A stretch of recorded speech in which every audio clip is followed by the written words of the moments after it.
जय श्री राधे श्याम निताई गौर हरि ओम।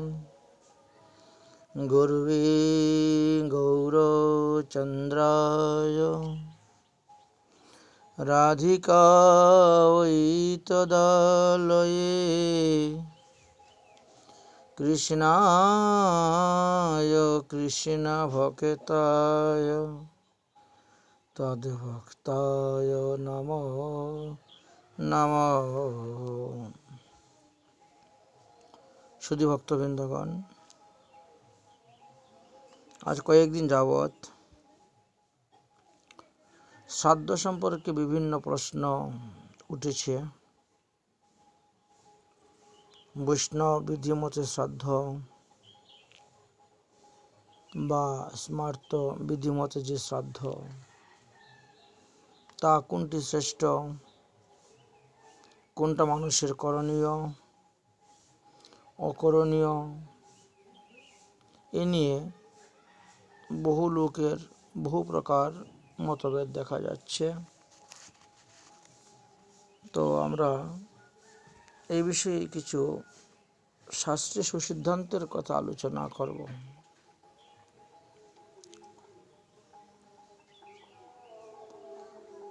বলেছেন যে যাহারা নির্গুণ তত্ত্ব ভগবান শ্রীকৃষ্ণ আরাধনা করেন, তাদেরকে সাত্ত্বত বা কৃষ্ণ নামে অভিহিত হয়। তাই এই গ্রন্থতে সাত্ত্বত সিদ্ধান্ত বলতে মনে করবেন যে বৈষ্ণব সিদ্ধান্ত, সাত্ত্বত শ্রাদ্ধ বলতে বৈষ্ণব শ্রাদ্ধ বুঝাবে। তাই সাত্ত্বত বা কৃষ্ণ নামে অভিহিত করা হয়েছে।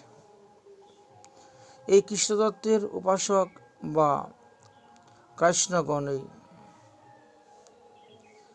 দৈব বর্ণাশ্রমের অন্তর্ভুক্ত আছেন। অনেকেই অনেক ত্যাগী আছেন।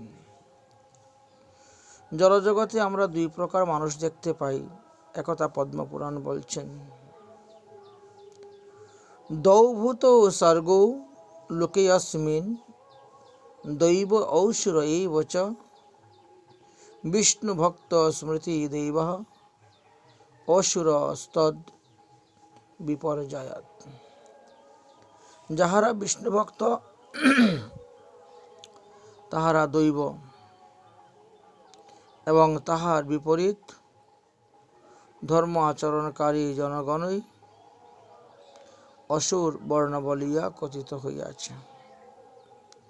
সুতরাং এই উভয় স্বভাব বিশিষ্ট মানবগণের মধ্যেই লৌকিক ধর্ম আচরণগত যথেষ্ট পার্থক্য আমরা দেখতে পাই। আর এই কথা বললেও ওটা অসঙ্গত নয়, বলা যায়। এই উভয়বিধ মানবগণেরই আচার আচরণ ক্রিয়া কলাপাদি প্রাচীনকাল হইতেই স্বতন্ত্রভাবে নিয়ন্ত্রিত হয়ে আসছে। দৈব বর্ণাশ্রয়ী সাত্ত্বত সম্প্রদায় অর্থাৎ বৈষ্ণব সম্প্রদায়ের মধ্যে বহু প্রাচীনকাল হইতেই গরুড় পুরাণ অনুসারে চলেন। ভরদ্বাজ সংহিতা, নৃসিংহ পরিচর্যা, ক্রমদীপিকা, রামার্চন চন্দ্রিকা ও নারদ পঞ্চরাত্রি পদ্ধতি অনুসারে তারা সমস্ত ধর্মকার্যাদি নির্বাপিত করে থাকেন। পরে কলির পাবন অবতার শ্রী শ্রী গৌরাঙ্গ মহাপ্রভুর আবির্ভাবে হলে পরে ক্ষীণপ্রভ বৈষ্ণব ধর্মের জাগরণ আসিয়াছিল।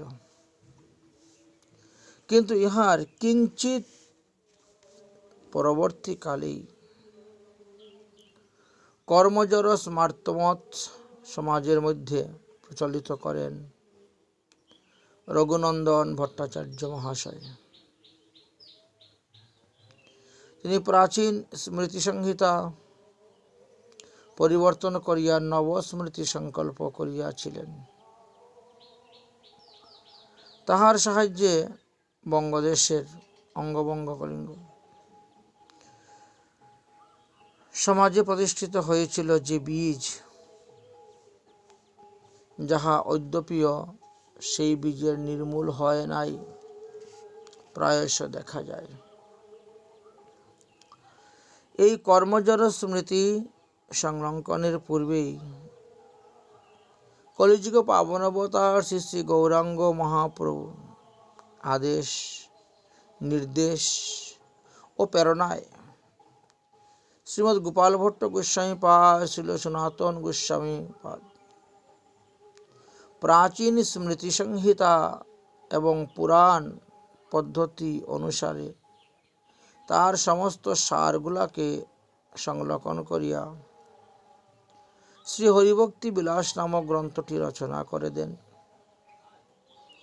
সক্রিয় সার দীপিকা বা দশম সংস্কার পদ্ধতি প্রণয়ন করেন। কিন্তু এই পদ্ধতিদ্বয়ের মধ্যে শ্রাদ্ধ প্রণালী বা পিতৃদেবের অর্চন পদ্ধতি বিশদভাবে সংকলিত হয় নাই। কেবল হরিভক্তি বিলাসে সূত্রা আকারে সেই বিশিষ্ট প্রদর্শিত হইয়াছে। পদ্মপুরাণের নবম অধ্যায়ের 87 নং শ্লোকেতে সেখানে আলোচনা করলেন, বিষ্ণু নৈবেদিতায় অন্ন যথেষ্টব্য দেবতান্তরম পিতৃবশ্চি তদে অং তদাত্মান ভায়াং কল্পেতে। অর্থাৎ বিষ্ণুর নিবেদিত অন্ন দ্বারা দেবতাগণের পূজা করিবেন, পিতৃগণ অর্থাৎ পিতৃপুরুষদিকের পূজা করিবেন, সেই মহাপ্রসাদ অন্নই পিতৃপুরুষের উদ্দেশ্যে অর্পণ করিবেন, তাহাতে তাহাদের ভগবৎ সেবা প্রাপ্তির যোগ্যতা প্রদান করিয়া থাকেন। প্রাপ্তে শ্রাদ্ধে দিনে অপি প্রাগ্রহ্ণ ভগবতে অর্পয়েৎ তশ্চৈনৈব কুর্বন্ত শ্রাদ্ধং ভাগবত নরঃ। কুর্ম পুরাণের নবম অধ্যায়ের 84 নং শ্লোকেতে বললেন, ভগবত নিষ্ঠ ব্যক্তি শ্রাদ্ধ দিনে প্রথমে শ্রী ভগবানকে অন্ন প্রদান করিয়া সেই নিবেদিত মহাপ্রসাদ অন্নের দ্বারাই শ্রাদ্ধ অনুষ্ঠান করিবেন। শ্রী হরিভক্তি বিলাসের শ্রাদ্ধ সম্বন্ধে এর বিশিষ্ট প্রদর্শনিত হইয়াছে বলিয়া সক্রিয় সার দীপিকায় উল্লেখিত আছে। কৃতয়ং পদ্ধতিং কিন্তু পিতৃদেবার্চনম বিনা। বৃদ্ধ স্মার্ত পদ্ধতি মতে পরলোক প্রাপ্ত পিতৃগণের উদ্দেশ্যে যে সাময়িক অন্নদানের প্রথা বিহিত আছে, কিন্তু সাত্ত্বত শ্রাদ্ধে অর্থাৎ বৈষ্ণব শ্রাদ্ধে তৎপরিবর্তে ভগবত নিবেদিত অন্নপ্রসাদের দ্বারা শ্রাদ্ধ সম্পূর্ণ হওয়ার কথা আলোচনা আছে। শ্রাদ্ধ কার্যের অনুষ্ঠান সমূহ যথারীতি বৈদিক বিধান অনুসারেই করিতে হইবে, ইহা বলা বাহুল্য। শ্রী ভক্তিরসামৃত সিন্ধুতে স্পষ্টভাবে লেখা আছে, লৌকিকিং বৈদিকি ব্যাপী যা ক্রিয়া ক্রিয়তে মন হরি সেবানুকূল্যেভ্য সা কার্য ভক্তিম ইচ্ছতা। লৌকিকী বা বৈদিকী যে কোনো কর্ম করো না কেন, ভক্তি অভিলাষী জনের পক্ষে তাহা হরিসেবার অনুকূলেই নির্বাহ করা কর্তব্য। পরন্তু শ্রুতি স্মৃতির বিধান উল্লঙ্ঘন করিয়া যথাকথিত ভক্তি অনুষ্ঠান করিলেও ভগবানের আজ্ঞা লঙ্ঘন হেতু তাহা কেবল উৎপাতেরই কারণ হইয়া থাকে, একথাই শাস্ত্রে উল্লেখ করা হইয়াছে। শ্রুতি স্মৃতি পুরাণাদি পঞ্চরাত্র বিধিং বিনা ঐকান্তিক হরিভক্তির উৎপাদৈভ্য কল্পতে। অতএব দৈব বর্ণাশ্রমী সত্ত্বত অর্থাৎ শ্রীকৃষ্ণ ভক্ত কৃষ্ণগণ বা বিষ্ণু ভক্ত বৈষ্ণবগণকে হরিভক্তির অনুকূলে বৈদিক এবং লৌকিক যাবতীয় কার্য সম্পূর্ণ করিতে হয়। এমনকি মহাপ্রসাদ দ্বারা পিণ্ডদান পর্যন্ত করিবার বিধি হরিভক্তি বিলাসেও লিখা আছে। ব্রহ্মাণ্ড পুরাণ থেকে তুলে ধরা হয়েছে। जो श्राद्ध काले हरिर भुक्त शेषं ददाति भक्तः पितृदेवतानां तेनैव पिण्डं स्तुलोषिं विमिश्राना कल्पकूटिं पितरं सुतृप्ताः।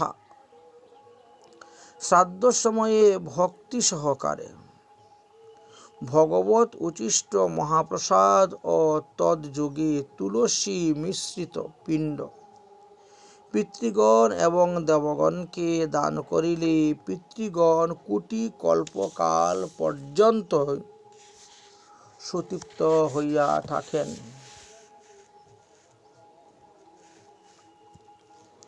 সাধারণত সংসার ত্যাগী ভগবত ভক্তগণ পিতৃঋণ, দেবঋণ, ঋষিঋণ আদি ঋণ থেকে তারা মুক্ত।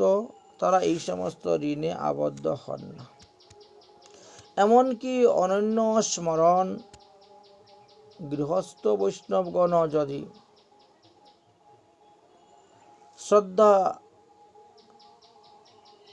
আগ্রহ পরিত্যাগ পূর্বক নিজ পিতৃগণের হিতার্থে বিশেষ ভক্তি সহকারে কেবল শ্রী হরি পূজাই করেন, শ্রাদ্ধাদি করেন না, তাহা হইলে সত্যই সেই ফল লাভ হইয়া থাকে। যেরূপ বৃক্ষমূলে জলসেচন করিলে শাখা কাণ্ড উপশাখা পত্রাদি তৃপ্তি সাধন করে, সেইরূপ ভগবত প্রীণন দ্বারা পিতৃগণের পরম সন্তুষ্ট সাধন হইয়া থাকে।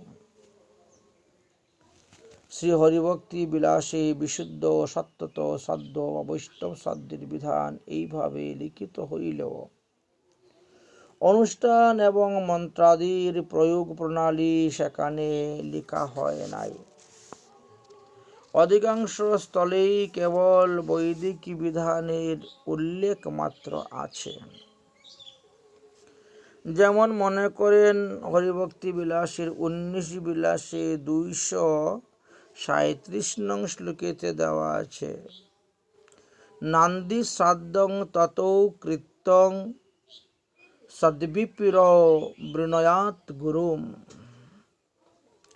কিন্তু হরিভক্তি বিলাসে নান্দি শ্রাদ্ধের প্রণালী লিখিত হয় নাই। সুতরাং উহা যে বৈদিক বিধান অনুসারে করিতে হইবে তাহা স্পষ্টভাবেই প্রতীত হইয়াছে। শুদ্ধ সাত্ত্বত শ্রাদ্ধ পদ্ধতি বৈষ্ণব স্মৃতিশাস্ত্রের মধ্যে সূত্রাকারে নিবদ্ধ থাকায় অধিকাংশ স্থলেই শাস্ত্রজ্ঞানের অভাবে শ্রাদ্ধ ব্যাপারে সাত্ত্বত শ্রাদ্ধের বিধান যথাযথভাবে রক্ষিত হইবার অবসর পায় নাই। কোথায় বা মালসা ভোগ দ্বারাই শ্রাদ্ধ সম্পূর্ণ হচ্ছে, কোথায় বা জড় কর্মকাণ্ডীয় প্রেতশ্রাদ্ধ বিধানের দ্বারা শ্রাদ্ধ নির্বাপিত হচ্ছে। কিন্তু বিশুদ্ধ সত্যত বিধানে শ্রাদ্ধ নিতান্ত বিরল বলেই এখানে কিঞ্চিত আলোচনা করতে যাচ্ছি। বাস্তবে এটা অতিউক্তি হয় না। অতএব চতুর্সম্প্রদায়ী বৈষ্ণবগণ বিশুদ্ধভাবে শ্রাদ্ধ করেন, অর্থাৎ পিতৃ দেবতা অর্চনাদি করিতে পারেন। তদুদ্দেশ্যে হরিভক্তি বিলাস, সক্রিয় সার, দীপিকা, গরুড় পুরাণ, সামবেদীয়, ভবদেব পদ্ধতি, রামার্চন, দীপিকা, চন্দ্রিকা, নৃসিংহ পরিচর্যা প্রভৃতি গ্রন্থ অবলম্বন করে হরিভক্তির অনুকূল এই সাত্তত বৈষ্ণব পদ্ধতি অনুসারে শ্রাদ্ধের কথা আমরা আলোচনা করব। হরিভক্ত জনের প্রেতত্বের সম্ভাবনা না থাকায় শ্রাদ্ধেতে প্রেতপক্ষ বর্জিত হইয়াছে এবং স্বপিণ্ডী গণেরও প্রয়োজনীয়তা স্বীকার হয় নাই। বৃদ্ধ স্মার্ত শ্রাদ্ধে ও বিশুদ্ধ সাত্ত্বত বৈষ্ণব শ্রাদ্ধের বিধানে এইটাই তারতম্যতা দেখা যায়। কর্মকাণ্ডীয় স্মার্ত বিধানে মৃত ব্যক্তিকে প্রেত বা পিশাচ রূপে পরিকল্পনা করা হয়, কিন্তু বৈষ্ণব বিধানে মৃত ব্যক্তিকে সাবিষ্ট ভগবত লোক প্রাপ্ত চিন্ময় মূর্তিরূপে তাহার অর্চন করা হয় এবং আমিষ শ্রাদ্ধের পরিবর্তে মহাপ্রসাদ অন্ন দ্বারা উহাকে বৈদিক বিধানে নিবেদন করা হইয়া থাকে। এটাই হলো বিশেষ পার্থক্য। শ্রীমদ্ ভগবদ গীতাতেও তো ভগবান শ্রীকৃষ্ণ বলেছেন, বেদানাং সাম বেদাস্মি, বেদের মধ্যে আমি সামবেদ। তাই পূর্ব আচার্যগণ সামবেদের অনুবর্তী হইয়া যেই সকল পদ্ধতি অনুসারে বৈষ্ণব শ্রাদ্ধ রচনা করে গিয়েছেন, সংকল্প করে গিয়েছেন, সেই সমস্ত গ্রন্থের উপর ভিত্তি করে পূর্ব মহাজনগণের মত পথ অনুসরণ করে আমরাও এই বৈষ্ণব শ্রাদ্ধ সম্পর্কে কিছু তত্ত্ব কথা আলোচনা করব।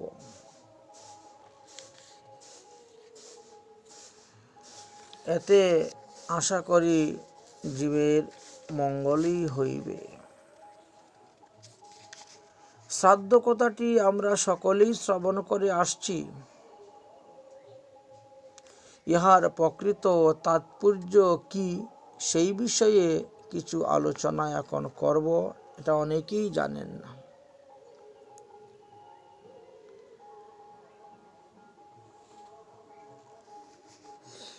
শুধু ভক্তগণ নিশ্চয়ই বিশেষ দৃষ্টি নিক্ষেপ করিয়া নিরপেক্ষতার সহিত একটু বিচার করে দেখবেন আমরা যে যে শাস্ত্র কথা নিয়ে আলোচনা করতেছি। শ্রাদ্ধ কথাটি শ্রদ্ধ শব্দ হইতে নিষ্পন্ন হইয়াছে। কাজেই শ্রদ্ধা সহকারে যে কর্ম অনুষ্ঠিত হয় তাহারই নাম শ্রাদ্ধ। সত্যং দদাতি জয়া সা শ্রদ্ধা, শ্রদ্ধয়া ক্রিয়তে যৎ তৎ শ্রাদ্ধম। শ্রদ্ধ শব্দ সত্য বস্তুকে নির্দেশ করিয়া থাকে। যে কর্ম অনুষ্ঠান দ্বারা নিত্য বস্তু লাভ করা যায় তাহাকে শ্রাদ্ধ বলা হয়। অর্থাৎ শ্রদ্ধাপূর্বক কৃত কর্মের নামই শ্রাদ্ধ। অতএব শ্রদ্ধা সহকারে শ্রী ভগবত নিবেদিত অন্ন ব্যঞ্জনাদি পিতৃদেবীর উদ্দেশ্যে প্রদানের নামই পিতৃশ্রাদ্ধ। একথা ঋষি পুলস্তহ স্বীকার করেছেন এবং বলে গিয়েছেন,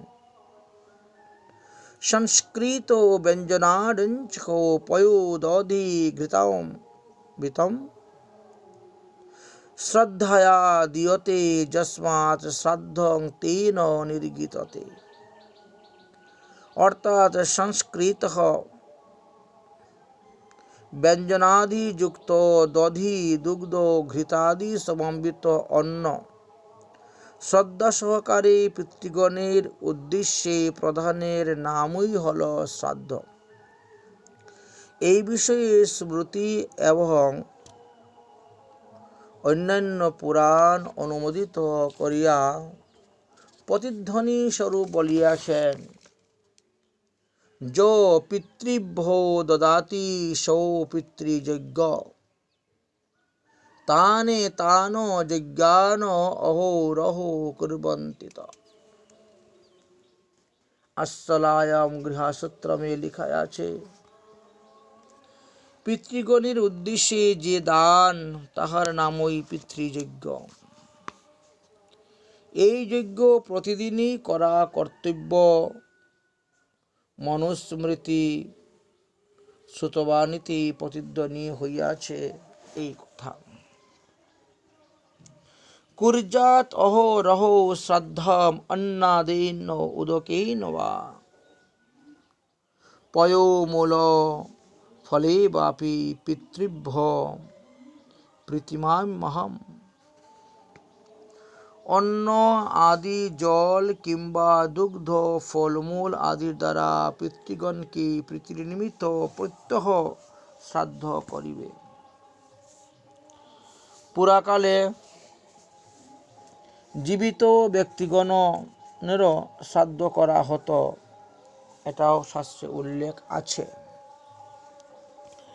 মৃতের উদ্দেশ্যে কেবলমাত্র দৈব বিধানে অর্চনা করিয়া শ্রদ্ধা জ্ঞাপন করা হতো। মহাভারতের আদি পর্বে দেখা যায়, মহারাজ পৌষ্য রাজসভার সমাগত ঋষি উত্তমকে শ্রাদ্ধ করিয়াছিলেন।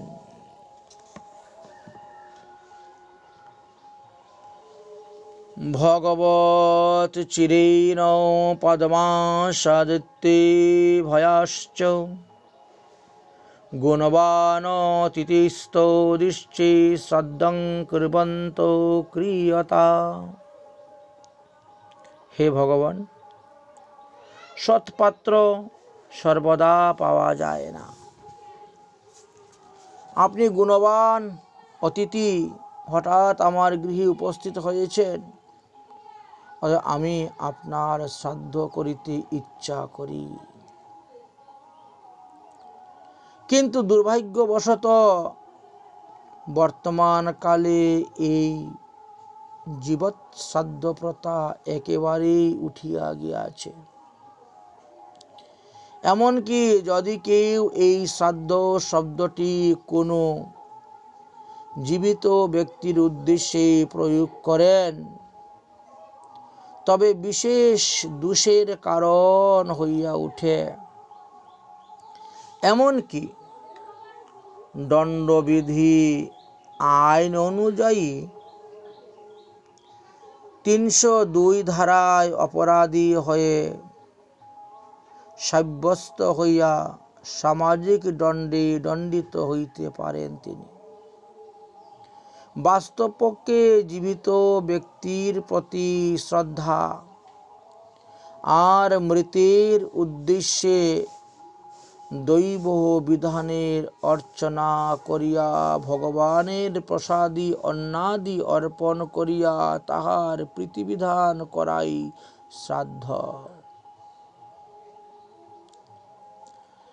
বৈষ্ণব জনের ক্রিয়াদি দর্শন করিয়া ঈর্ষাবশত জড়কর্ম স্মার্ত মত অবলম্বনকারী পদাবলেহি পণ্ডিত ভ্রুবগণ বিদ্রুপীর কটাক্ষ করিয়া থাকেন। কারণ বৈষ্ণবগণ পূর্বেই যখন ভালো দিকটা গ্রহণ করিয়া লইয়াছেন, কাজেই মন্দের দিকটা লইয়াই তাহাদের সঙ্গে প্রতিযোগিতা করিতে হইবে। তথাপি প্রকৃত সৎ পথের পথিক বৈষ্ণবগণের আচরণের অনুগামী আমরা হইব না। এটি তো স্মার্ত মতের বৈশিষ্ট্য বা বিশেষতা।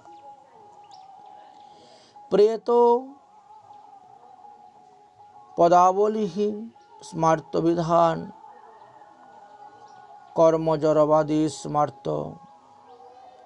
রঘুনন্দন ভট্টাচার্য মহাশয় একটুক ফাঁক রাখতে গিয়ে তাহার তিথিতত্ত্বের উদ্ধৃত হইয়াছে, সেখানে আমরা দেখতে পাই তিনি বলছেন, নারিকেলশ্চ পিষ্টকে পিতৃনঃ দেবান অর্চয়েৎ বন্ধুশ্চ প্রণয়ত নঃ স্বয়ং তাদৃশ ভবেৎ। নারিকেল ও চিরার দ্বারা পিতৃগণ এবং দেবগণের অর্চনা করিবেন এবং বন্ধুগণেরও তৃপ্তি সাধন করিবেন। ইহা দ্বারা বেশ বোঝা যায় যে বৃদ্ধ স্মার্ত মত অবলম্বনগণের মাতৃপিতৃ ভক্তি উদ্বেগবলিত হইয়া ডগমগ খাইতেছিল। নিজেদের জন্য চৈব্য চুষ্য লেচ্য পেয়াদি আহারের ব্যবস্থা আর পিতৃ দেবতাগণের জন্য শুকনো চিরা আর নারকেল। তবে আপদকালে অগ্নির অভাব হইলে তীর্থক্ষেত্রে চন্দ্রগ্রহণে সূর্যগ্রহণের সময় দ্বিজাতিগণ আমান্য দ্বারা শ্রাদ্ধ করিবেন, শূদ্রগণ সর্বসময়ই আমান্য দ্বারা শ্রাদ্ধ করিবেন, এই কথাও উল্লেখ আছে। অপ্যাদীনগ্নি তীর্থে চ চন্দ্র সূর্য গ্রহ তথা আম শ্রাদ্ধং দ্বিজো কার্যং শূদ্রেণ ততেষ দেবহি। লঘুহারিত গ্রন্থেতে লেখা আছে। বেশ ভালো কথা। তবে শূদ্র কে? শাস্ত্রোক্ত প্রমাণ যদি আমরা দেখতে যাই, শাস্ত্রোক্ত প্রমাণে শূদ্রের লক্ষণ রূপ মাপকাঠি দিয়া যদি আমরা মাপি, তাহলে এই জগতের মানুষের মধ্যে 15 আনাই শূদ্রের মধ্যে পড়ে যাবে। শূদ্রের মধ্যে পর্যবসিত হইবে, ইহাতে বিন্দুমাত্র সন্দেহ নেই। যুগে জঘন্য দে জাতি ব্রাহ্মণ শূদ্র এব চ। এই অনুশাসন বাক্যটি যদি ব্রাহ্মণত্বের সময় জাতিকে শূদ্র বলিয়া মানিয়া লওয়া যায়, তাহা হইলে শূদ্র যাঝি ব্রাহ্মণ দেবেরও বা গৌরব অক্ষুণ্ণ থাকবে কোথায়? শাস্ত্রের বচনে দেখা যায়, শূদ্র যাজি ব্রাহ্মণ অস্পৃশ্য আপাঙ্ক্তেয়। শূদ্রান্ন ভোজি ব্রাহ্মণকে জগন্নাত্ম প্রেত যোনিতে জন্মগ্রহণ করিতে হয়, এই কথা আপাস্তব্য সংহিতাতে লেখা আছে। ভুঞ্জতে যেথু শূদ্রান্নং মাসমেকম নিরন্তরং ইহ জন্মানি শূদ্রত্বং জায়ন্তে তে স্মৃতাশুনি শূদ্রান্যন্ন তু ভুঙ্ক্তেন মৈথুনং যো অধিগচ্ছতি যাসাং অন্ন তুষ্যতে পুত্রা অন্নাচ্ছু দ্রব্যশ্চ সম্ভব। হে দ্বিজ, 1 মাস কাল শূদ্র অন্ন ভোজন করে, এই জন্মেই সেই ব্যক্তি শূদ্রত্ব প্রাপ্ত হয়ে যায়। সুতরাং মৃত্যুর পর তিনি কুকুর যোনিতে জন্মগ্রহণ করেন। শূদ্রান্ন ভোজন করিয়া পুত্র উৎপাদন করিলে সেই পুত্র অন্নদাতা শূদ্রেরই হয়ে থাকে। যেহেতু ব্রহ্মবৈবর্ত পুরাণে লেখা আছে, অন্নদাতা ভয়ত্রাতা যস্যাং কন্যা বিবাহিতা জনয়িতা চ উপনেতা পঞ্চপিতা ভবেৎ স্মৃতা শূদ্রাণাং সুপাকিশ্চ শূদ্র যান্ত্রী যশ্চ দ্বিজ ওষি জীর্ণঃ মষি জীব বিষহীন যথারগ। অর্থাৎ শূদ্রের হাতের পাচিত অন্ন, শূদ্রের যাজক, যুদ্ধজীবী এবং মৎস্যজীবী অর্থাৎ কেরানি। এখানে মৎস্যজীবী বলতে কেরানির কথা বলা হয়েছে।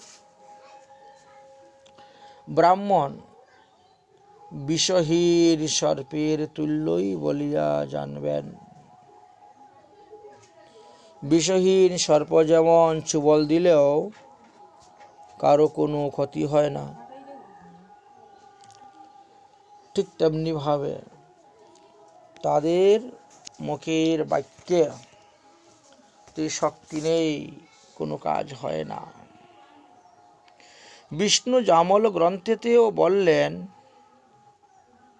অশুদ্ধ শূদ্র কল্পাহি ব্রাহ্মণাং কলিসম্ভবা।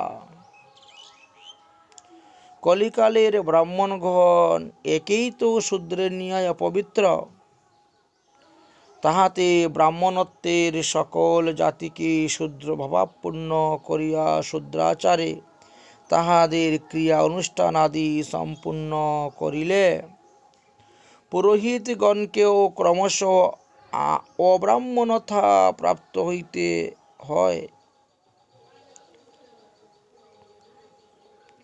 এই জন্য এই শ্লোকটা তুলে ধরেছেন। হয়তো ইহারই নামান্তর এখন নিজের নাক কাটিয়া পরের যাত্রা ভঙ্গ করার পদ্ধতি শুরু হয়ে গেছে। যে সকল ব্যক্তি অব্রাহ্মণ হইয়াও নিজদিগকে ব্রাহ্মণবাদী করিয়া থাকেন এবং শূদ্র যাজী হইয়া শূদ্র অন্ন ভোজন করিয়া প্রেতযোনি প্রাপ্ত হইয়া থাকে, তাহাদের মতই নিজেদের দলপুষ্টি কামনায় সকল ব্যক্তিকেই মৃত্যুর পর জঘন্য প্রেতাত্মা বলিয়া গণ্য হইয়া থাকে। ওই সকল স্বার্থন্ধ পুরোহিতগণ পিতৃগণের উদ্দেশ্যে অপক্ষ অন্ন অর্থাৎ সূক্ষ্ম তণ্ডুল পক্ষ কদলী প্রদর্শনপূর্বক সাধ্য কার্য সমাধান করিয়া তৎসমস্তই আত্মসাৎ করিয়া বসেন। কর্মকার্যাদি শাস্ত্র অনুমোদিত না হইলেও যে পণ্ডু হইয়া যায় তাহাও আমরা আলোচনা করেছি। এস্থলে পুরোহিত মহাশয়গণ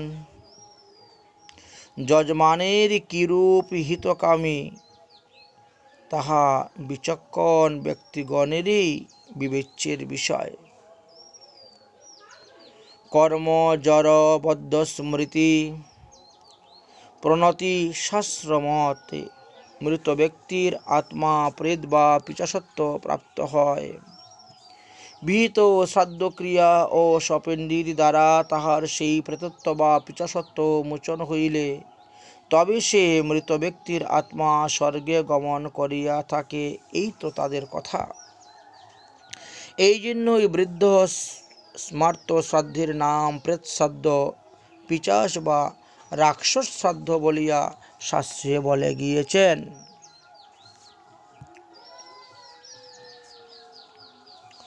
স্বপিণ্ডীকরণং যাবৎ প্রেত শ্রাদ্ধাদিষু রস পক্ষানে নৈভ কার্যানি সমিশ্রীন দ্বিজাদিভিঃ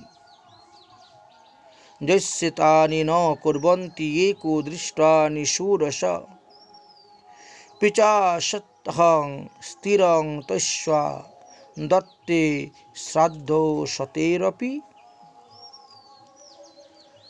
এইরূপ জড়কাণ্ডীয় কর্মকাণ্ডীয় শ্রাদ্ধেতে আছে।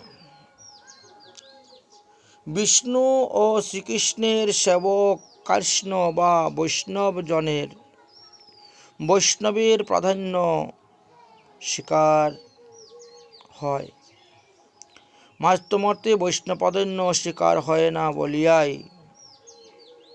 এই শ্রাদ্ধের নামান্তরকে রাক্ষস শ্রাদ্ধ বলেছেন স্কন্দ পুরাণ। এটা আমার মুখের কথা নয়। যস্য বিদ্যা বিনির্মুক্তং মূর্খং মহতাং তু বৈষ্ণবং বেদৌ বিধম্বোধা বিপ্রম শ্রাদ্ধং তৎ রাক্ষসং ভবেৎ। বৈষ্ণবকে বিদ্যাহীন মূর্খ মনে করিয়া যদি কোনো ব্যক্তি সেই বৈষ্ণবকে অর্চন করে না, সমাদর করে না, আদর আপ্যায়ন করে না বা অন্নাদি দান করে না, পণ্ডিত জ্ঞানী দেখে বেদবিদগণ ব্রাহ্মণ আনিয়া শ্রাদ্ধ প্রদান করেন, বিপ্র কর্তৃক সেই শ্রাদ্ধটা রাক্ষস শ্রাদ্ধ নামেই অভিহিত হয়। তাই দৈব ও অসুর বেধি দ্বিবিধ ভাবের লোক অনুসারে শাস্ত্রের শ্রাদ্ধ বিবিধ অর্থাৎ দ্বিবিধভাবেই বিবৃত হয়েছে। পদ্মপুরাণ বললেন, দৌ ভূত স্বর্গ লোকেऽস্মিন দৈব আসুর এব চ বিষ্ণু ভক্তি পরিদৈব আসুর তদ্বিপর্যয়েৎ। অর্থাৎ বর্ণ আশ্রম ধর্মটা এখন দ্বিবিধ হয়ে গেছে। বিষ্ণু ভক্তই আশ্রয় করিয়া যে বর্ণাশ্রম ধর্ম প্রতিপাদিত হইতেছে তাকে দৈব বলা হয়েছে, এবং তদ বিপরীত অর্থাৎ যাহারা ঐকান্তিক ভাবের অভাব ক্রমে হেতু ভগবানের নিত্য ধাম স্বরূপ গুণ পরিকর বৈশিষ্ট্য মহিলীলাধির বাধা দিয়া বৈকুণ্ঠ বস্তুকে মায়িকে মনে করিয়া কল্পনার প্রভাবে পঞ্চদেবতা গণেশাদি পঞ্চদেবতার আরাধনা করিয়া তাহার উপর ভোগ বা দৈব ও আসরিক ভাব প্রদান করিয়া থাকেন। এই জন্যই বৃদ্ধ স্মার্ত শ্রাদ্ধে ও বিশুদ্ধ বৈষ্ণব শ্রাদ্ধে বহু পার্থক্য দৃষ্টি হয়, যেটা আমরা গতকালকেও আলোচনা করেছিলাম। এই সকল আসরিকী ভাবসম্পন্ন ব্যক্তিগণ যে নিজেদের মাতা পিতাকে প্রেত পিচাসিনী রূপে গণ্য করিবে, তাহাতেই বা আশ্চর্যের কি? এমনকি যাহারা আজন্ম নিরামিষ খেয়ে যাচ্ছেন, বা যে সমস্ত বিধবা মাতৃদেবীগণ ভগ্নীদেবীগণ মৃত্যুর পর প্রেত পিচাসী কল্পনা করিয়া তাহাদিগকে আমিষাদি ভোজন করাইয়া থাকেন শ্রদ্ধে, মৎস্যের পরিবর্তে অন্তত পক্ষে দগ্ধ চাউল বা কদলী পোড়া খাওয়াইয়া আমিষ ভক্ষণের নিয়ম রক্ষা করিতেও দেখা যায় কোথায় কোথায়। দগ্ধম আমিষং সুচ্যতে, পুরা ভাত ওটা আমিষের মধ্যে পরিগণিত হয়ে যায়। অতএব মনুষ্য মাত্রেই স্থূলদেহের অবসানের পর তিনি ব্রাহ্মণ হোক কিংবা ক্ষত্রিয় হোক, বৈশ্য হোক অথবা শূদ্রই হন না কেন, যেই জনিতে যেই জাতিতেই জন্মগ্রহণ করুন না কেন, জন্মদাতা পিতা বা গর্ভধারণী জননীয় হন না কেন, ত্রিসন্ধ্যা গায়ত্রী জপ পরায়ণ স্বধর্মনিষ্ঠ সাধুই হন না কেন, চির হবিষ্যান্হ হইয়া যতই সাধন ভজন করুন না কেন, তথাপিও কর্মকাণ্ডীয় স্মৃতিশাস্ত্র মতে মৃত্যুর পর তাহাকেই পূর্ণ 1 বৎসর কাল প্রেত সাজাইয়া অমেধ্য ভোজন করাইতেছেন। এটা বিরাটই ভুল হচ্ছে। তিনি নিত্যধাম বৈকুণ্ঠে গমন করিলেও তাহাকে বলপূর্বক নরকে টেনে এনে প্রেত ও পিশাচ সাজাইয়া অভুজ্য অমেধ্যাদি ভোজন করাইতেছেন। এটাও তাদের বিরাট ভুল। তথাপি বৈষ্ণব পদ্ধতি বিধান অনুসারে ভগবানের নিবেদিত মহাপ্রসাদ তারা প্রদান করে না। স্বধর্মনিষ্ঠ মাতা পিতাকে প্রেত কল্পনা করিয়া নরকের কৃমি কীট করিয়া রাখে, সেও ভালো। তথাপি বৈষ্ণব শাস্ত্রের মত অনুযায়ী তারা শ্রাদ্ধা কার্য করিবে না। এমনটা না হইলে কি বিদ্বেষিতা প্রকাশ পায়? সাত্তত সম্প্রদায়গণ অগ্রেই ভালো দিকটা লইয়া ফেলিয়াছেন। তখন স্মার্তমত দিকে যারা আছেন তাদের অন্তর মন্দিরে তারা তখন একটা দিক বাছিয়া নিলেন এবং তাহাও সেই প্রতিযোগিতার সহিত প্রতিযোগিতা করে যাচ্ছে। কর্মকাণ্ডীয় বৃদ্ধ শ্রাদ্ধে ঠিক এই ভাবটি পরিপুষ্ট হইয়াছে কিনা তাহা নিরপেক্ষ সাধুগণেরই বিচার্যের বিষয়। প্রেতের আহারাদির নিয়ম যাহা তাহা শাস্ত্রবাণীতে উদ্ধৃত হইয়াছে, আমরা পরে শাস্ত্র অনুসারে দেখাইব।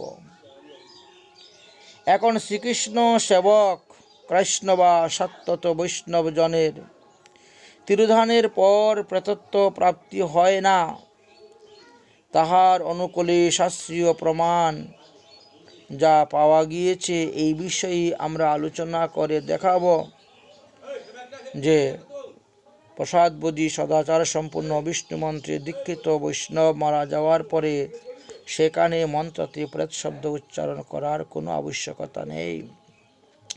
এই বিষয়ে পদ্মপুরাণে উত্তরখণ্ডেতে হর পার্বতীর সংবাদের মধ্যে উল্লেখ আছে।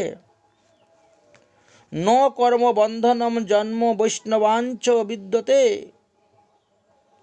বিষ্ণু রণুচরত্তং হি মুক্ষমাহু মনীষিণ। বৈষ্ণবগণের কর্মবন্ধন জনিত জন্ম পরিগ্রহ করিতে হয় না। তাহারা মৃত্যুর পর বিষ্ণুর অনুচরত্ব লাভ করেন। সাধু বিবেকীগণ তাহাকে মুক্ষ বলিয়া কীর্তন করেন। উক্ত পুরাণের মাঘ মাহাত্ম্যে দেবদূত বিকুণ্ডল সংবাদের মধ্যে লেখা আছে, ন যমং যমলুকং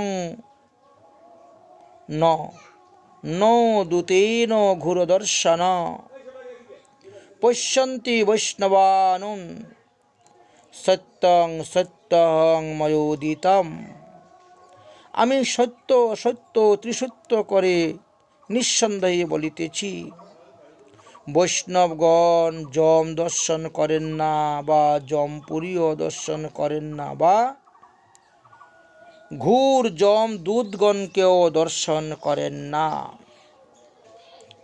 বৈষ্ণবগণের নির্যান ঘটিলে তিনি বিষ্ণুর অনুচরত্ব লাভ করেন এবং শ্রী ভগবত ধামে গমন করেন বলিয়া তাহারা প্রেতত্ব বা পিচাসত্বের কোনো প্রকার সম্ভাবনা নাই। মৃত্যুর পর তিনি হরি পরিবারের মধ্যে গণ্য হইয়া পরম পদ লাভ করেন। সুতরাং কর্মকাণ্ডীয় সাধ্যতে প্রেতত্ব খণ্ডন উদ্দেশ্যে যে কর্মাদি বিহিত হয়, বৈষ্ণবগণের সাধ্যে সেই সকল অনুষ্ঠান গ্রাহ্য হয় না। সাত্যত সাধ্য এবং প্রেত সাধ্যের মূলত্বের আকাশ পাতাল পার্থক্য, স্বর্গ নরক তফাৎ শাস্ত্র পড়লেই জানা যায়। বৈষ্ণব তো বহু ঊর্ধ্বের কথা। যাহারা বৈষ্ণবের দাসত্ব স্বীকার করেন তাহাদিগকেও যমালয় দর্শন করিতে হয় না, একথাও শাস্ত্রে লেখা আছে। বিষ্ণু ভক্তশ্চ যে দাস্যা বৈষ্ণবান্ন ভুজশ্চ যে তে অপি কৃতভুঞ্জানং বিসঙ্গতিং জায়ন্তি নিরাকুলম। অর্থাৎ যাহারা বৈষ্ণবের দাস হয়েছেন, অর্থাৎ বৈষ্ণবের নিকট থেকে দীক্ষা গ্রহণ করেছেন, এবং যাহারা বৈষ্ণবকে শ্রদ্ধা ভক্তি প্রেমের সহিত অন্নাদি ভোজন করান, তাহারা নিরকুল হইয়া যজ্ঞভুঙ্ক্তির ন্যায় পরমাগতি লাভ করিয়া থাকেন। বৈষ্ণব আচার দূরে থাকুক, সেইটি তো বহু ঊর্ধ্বের কথা। বৈষ্ণব বা ভাগবত এই নামমাত্র লাভ করিতে পারিলেহ কৃতার্থ হওয়া যায়। কুলং পবিত্রং জননী কৃতার্থা বসুন্ধরা সা বসতিশ্চ ধন্যা স্বর্গে স্থিত পিতরয়পি ধন্যা যস্যা সুত বৈষ্ণব নামধেয়ম। যে বংশে একজন মাত্র বৈষ্ণব জন্মগ্রহণ করেন, তিনি অধ 14 পুরুষ ঊর্ধ্ব 14 পুরুষ পর্যন্ত মুক্তিদান করিতে পারেন। সেই জননীর গর্ভধারণ সার্থক, সেই জন্মস্থান তীর্থস্বরূপ পূজনীয়, সেই বৈষ্ণবের বসতি স্থানকে পবিত্র বলা হয়ে থাকে। স্বর্গস্থিত পিতৃপুরুষগণ নিজেদেরকে ধন্য বলিয়া মনে করেন, বৈষ্ণব দেবতাগণেরও পূজ্য। এই কথা গরুড় পুরাণে ইন্দ্রের উক্তি আছে।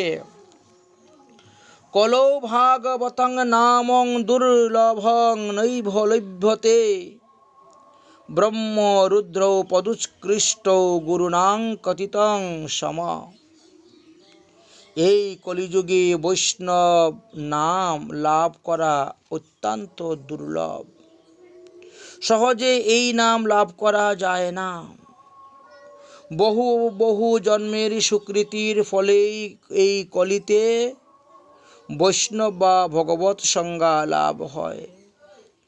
এই বৈষ্ণব আখ্যাটা শিব বিরিঞ্চি পদ অপেক্ষাও উৎকৃষ্ট, ইহা আমার গুরু বৃহস্পতি কীর্তন করিয়াছেন।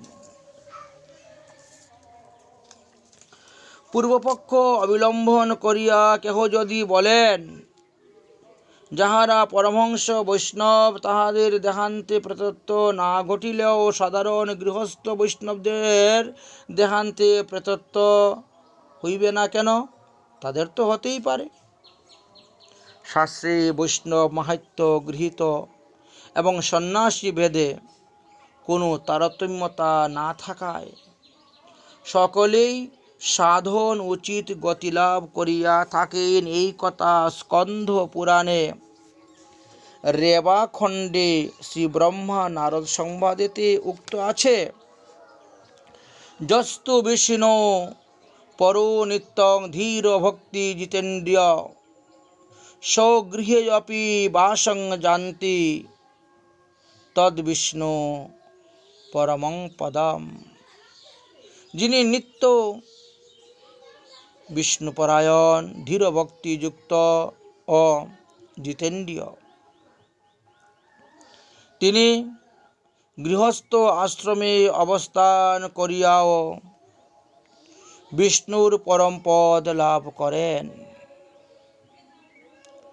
শ্রী নারদ পুণ্ডরীকাক্ষ সংবাদে উক্ত আছে, সহস্র জন্মান্তরে আমি শ্রীহরির দাস। এইরূপ মত জানিলেহ তিনি নিখিল লোকোদ্ধার করিয়া থাকেন এবং অন্তরে তিনি সেই হরির সালোক্য মুক্তি লাভ করিতে পারেন, ইহাতে সন্দেহ নাই। জন্মান্তরং সহস্রেষু যস্য শ্রদ্ধো বুদ্ধিরপি দৃশ্যি দাসু অয়ং বাসুদেবস্য সর্বলোকান সমদ্ধরে সজান্তি বিষ্ণু সালোক্যং পুরুষং ন সংশয়। আচ্ছা, যদি বলেন শ্রীকৃষ্ণ ভক্ত কৃষ্ণ বা বৈষ্ণবগণের মধ্যে কোনো ব্যক্তি অজ্ঞাতবশত কদাচারী যদি হয়, অনাচারী যদি হয়, তাহলে অবশ্যই সে প্রেতত্ব হবে না কেন? তাদেরকে তো প্রেতত্ব বলে আমরা সাধ্যটা করতে পারি। স্মার্ত মতে যদি কেউ এরকম প্রশ্ন করেন, তদ বিষয়ে বললেন গীতায়, হরি ভক্তি পরাজিচ হরির নাম পরায়ণা দুর্বৃত্ত সা সুবৃত্তা তেষাং নিত্য নম নম। হরিভক্তি পরায়ণ এবং হরি নাম নিরত গ্রহণকারী বৈষ্ণবজন প্রাপ্ত কর্মফল জনিত যদি কখনো তিনি দুরাচারী হন, তথাপিও আমি তাকে নমস্কার করি। গীতার নবম অধ্যায়ের 30 নম্বর শ্লোকেতে ভগবান বলছেন, অপি চেত সো দুরাচারু ভজন্তে মামনৈকভাক সাধুরেব সমন্তব্য সম্যগ্য বসতি স। যদি এই প্রকারের দুরাচারও লক্ষিত হয়, তথাপিও তাহাকে সাধু বলিয়াই মানিবে, তাহার তাদৃশ্য অবস্থা অসম্যক নহে, তিনি নিত্য নমস্য। অতএব হরিভক্তি নিরত বৈষ্ণবজনের পাপ কর্তৃকও কোনো প্রকার বন্ধনের সম্ভাবনা নাই, যেহেতু তাহার সমস্ত কর্মফলই তিনি শ্রীকৃষ্ণকে অর্পণ করিয়াছেন। পাপ পুণ্য স্বর্গ নরককে অপেক্ষা করিয়া কৃষ্ণ দাসত্বের আত্মাকে নিয়োজিত করিয়াছেন। সেই স্থানে সেব্য বস্তু বিরাজিত, সেবক তাহার পদতলে স্থিত। জড় কর্মকাণ্ডীয় গণের ন্যায় স্বর্গ দূরের কথা, মুক্তির জন্য তারা পিপাসিত নয়, কারণ তারা তো চিরমুক্ত। অত্যন্ত দুর্লভা প্রত্যম হরিভক্তি, কলো যুগে হরিভক্তি রতনাং বৈ পাপ বদ্ধ ন জায়তে। হরিভক্তি পরায়ণ মহাভাগবত বৈষ্ণব এই কলিযুগে অত্যন্ত দুর্লভ। অতএব হরিভক্তি নিষ্ঠাযুক্ত সাত্বত বৈষ্ণবজনের আচরণের পাপ কর্তৃকে কোনো বন্ধনের সম্ভাবনা নাই। এমনকি শ্রীহরি ভক্তিপরায়ণ স্ত্রীলোককেও প্রেতত্ব প্রাপ্তির সম্ভাবনা নাই, এটাই শাস্ত্রী প্রমাণ আছে।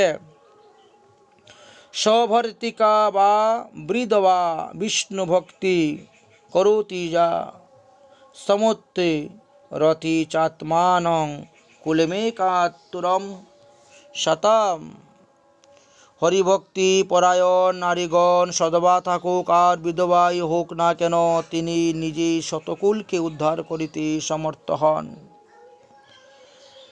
শ্রীকৃষ্ণের সেবকগণের দেহান্তে যে তাদের প্রপঞ্চাতীত বৈষ্ণবপদ অর্থাৎ বৈকুণ্ঠ লোকে গমন করে, তাহাতে কোনরূপে সন্দেহের কারণ নাই। কারণ শ্রীমদ্ ভাগবত মহাপুরাণের চতুর্থ স্কন্ধে শ্রী রুদ্র বাক্যের মধ্যে আমরা দেখতে পাই, স্বধর্ম নিষ্ঠ শতজন্মাভিপুমান বিরিঞ্চিতামেতি তত পরম হি মাম অভ্যাকৃত ভগবত অর্থ বৈষ্ণব পদং যথার্থং বিদুনাং কলতায়ম। স্বধর্মে নিষ্ঠাযুক্ত থাকিয়া বহু জন্মের পর বিরিঞ্চি পদ লাভ হইয়া থাকে, আর পুঞ্জীভূত সকৃতির ফলে রুদ্রপদ বা শিবপদ প্রাপ্ত হয়।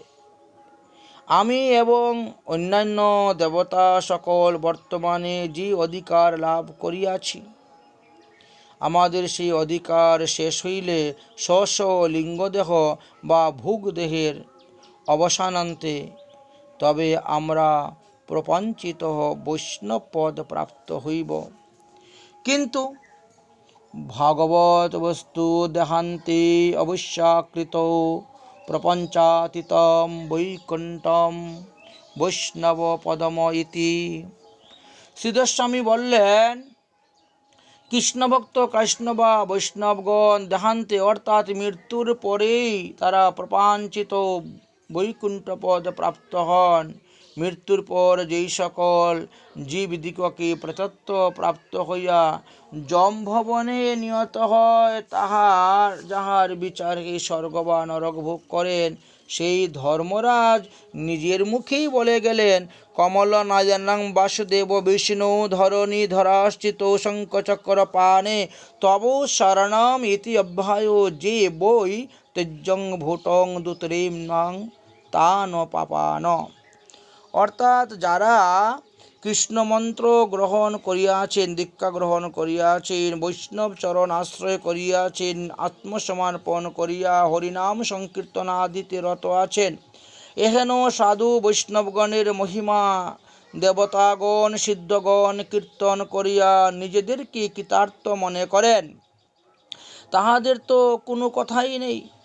যাহারা কেবলমাত্র হে কমল লোচনে, হে বাসুদেব, হে ধরণীধর, হে অচ্যুত, হে শঙ্খচক্র পানে আমি তোমার শরণ লইলাম বলিয়া কীর্তন করেন, হে দূতগণ, তুমি সেই সকল ব্যক্তিগণের উদ্দেশ্যে প্রণাম করিও দূরে থেকে তাদেরকে কখনো নরকে নিয়ে আসিও না। কারণ সুরকুল বন্দিতা বিধাতা লোকহিতার্থে অর্থাৎ স্বর্গলোক দানার্থে এবং অহিতার্থ অর্থাৎ নরলোক প্রধানার্থে আমাকে যমরাজ পদে অধিষ্ঠিত করিয়াছেন।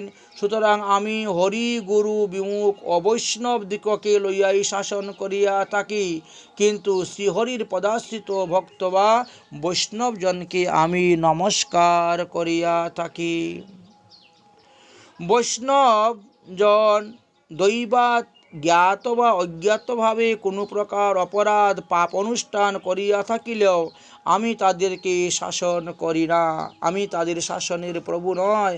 পদ্মপুরাণে যমদূত বিকুলন্দ সংবাদের মধ্যে এই প্রকারে লেখা আছে, যমুনার ভ্রাতা যম আমাদিগকে বারংবার পুনঃপুনঃ সাদরে উপদেশ করিয়াছেন, তোমরা বৈষ্ণবগণকে সর্বদা পরিত্যাগ করিও, তাহারা আমার অধিকারের আসিবার যোগ্য নহে। বৈষ্ণবগণ দুরাচারী দুষ্কুল সম্ভব পাপরত হইলেহ তাদেরকে শাস্তি দেওয়ার অধিকার আমার নাই। যিনি বিষ্ণু ভজনা করেন তাহা হইলেহ তাহাকে তোমরা পরিত্যাগ করিবে দূতগণ। এমনকি যাহার গৃহে একজন বৈষ্ণব ভোজন করিয়াছেন, যিনি কিঞ্চিত সময় বৈষ্ণব সঙ্গ লাভ করিয়াছেন, তাদেরকেও তোমরা পরিত্যাগ করিও, আমার এই নরকে নিয়ে আসিও না। বৈষ্ণবা বিষ্ণুবতে পূজ্য মম মান্যা বিশেষত তেষাং কৃত্যহোপমানে অপি বিনাশো জায়তে ধ্রুবম। বৈষ্ণবগণ বিষ্ণু সদৃশ্য পূজ্য, আমারও পূজনীয়। যদি কেউ তাহাদেরকে অপমান করে তবে তাহার বিনাশ অবশ্যম্ভাবী, ইহাতে বিন্দুমাত্র